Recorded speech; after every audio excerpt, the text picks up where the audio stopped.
And welcome back, everyone. Now, joining us this morning, Jackie Lambert, along with Terry Lynn Walker. These ladies are from Dia de los Tacos. I want to make sure I say it correctly. I have to be honest with you, I'm not real strong on Mexican and Spanish language, so I always struggle with it.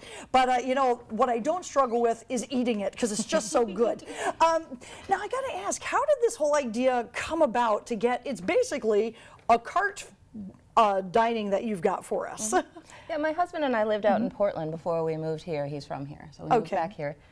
In Portland, the culture of food trucks is just so huge. Everywhere. There's food pods everywhere, and Sure. it's just the way to eat.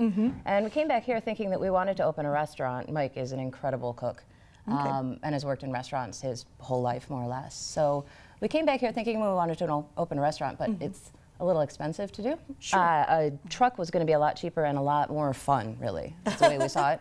So yeah, we started up the truck and we decided we were going to do it year-round, which is maybe the stupidest thing I ever decided. It's challenging. I mean, It's there are really cold. challenges, yes. It's really cold, but people are still really excited and still come out. We live in the Upper Peninsula. Everybody's used to a little cold. Absolutely. Except me. It's okay. You'll get used to it. It's fine. Yeah. The thing is there is quite a bit of difference. You think Oregon really is along the same lines, but yet it's worlds different as far as the weather goes. Now, Jackie, what kind of response have you been seeing as people come up? I mean, are they excited when they see the truck come down the road? Yeah, we have regular customers that come by every day and they've got their order. Hi, Pepper John. Yeah. Definitely. People aren't afraid of the weather. Okay. And now, do you have a set route that you go where people can find you every day? For the most part, we have a set lunch schedule, and then sometimes we do extra events and that sort of thing when there's something exciting in town. Sure. We'll try and be there.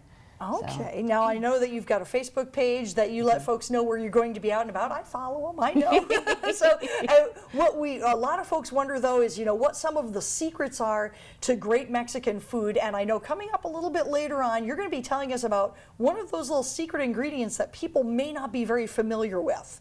And so you're going to be sharing that with us in just a little bit. So I'm looking forward to that. Sean's going to pay attention because, like I said, I'm learning the bread. He's learning the Mexican food. I think that's fair. All right. So he'll be joining us on that in just a minute, and it's going to be so yummy. You're going to want to pay attention to that.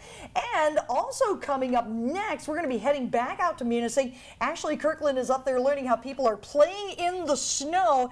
There's some great equipment that you should have when you do that, and she's going to be telling us about that coming up. Welcome back, everyone. Now, Dia de los Tacos has been making a name for itself around the area. Some of the faces behind this incredible food truck, Terry and Jackie, so joining us this morning. Now, I have to, okay, so I recognize the lime. I recognize the radish. Is that a rutabaga? No, that's a jicama. Jicama. Oh, yes, jicama is a Mexican vegetable that's very sweet and crunchy and sort of almost tastes a little bit like a pear. Has a really nice texture that's very crisp. And it's interesting.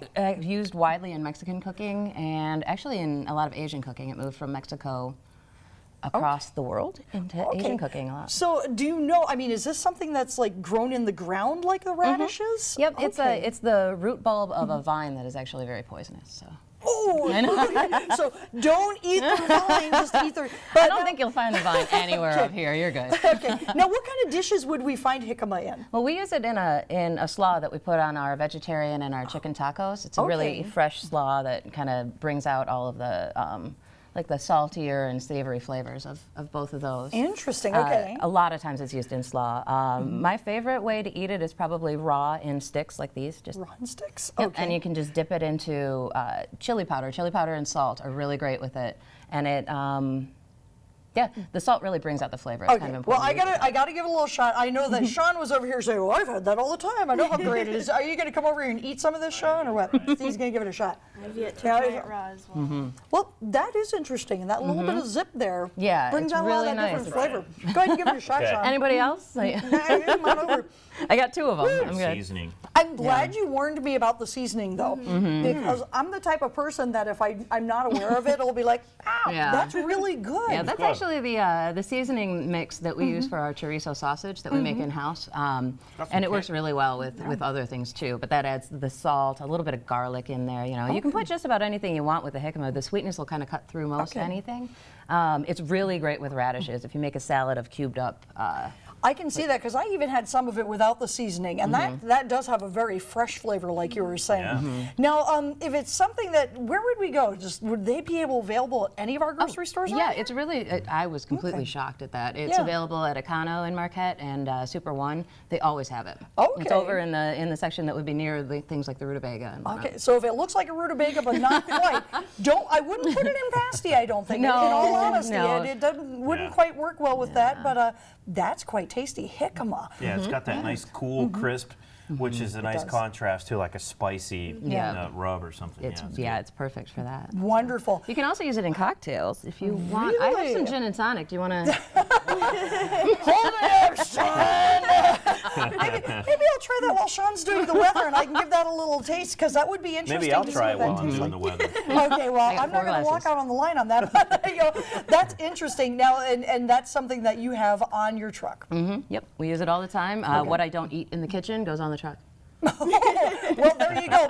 But that's good, because that means you're willing to eat your own food. Oh my Yeah, gosh, I so- think we eat more than the crowd does. Yeah, it's a little ridiculous how much we're always eating on the truck. Eating and dancing, I don't know. It's weird. Well, I need it's the kind fuel. of fun, yeah. Well, I want to thank you so much, Dia de los Tacos. You'll find them out and about in the Marquette area. If you're coming to visit Marquette, check their Facebook page and find out where they're going to be, because it is a very cool idea that, it's starting to take hold here in the Upper Peninsula. So I'll be trying that drink in just a little bit. And Sean is going to be eating a little more of the jicama. I almost forgot the name. You've only just told me that 8 times.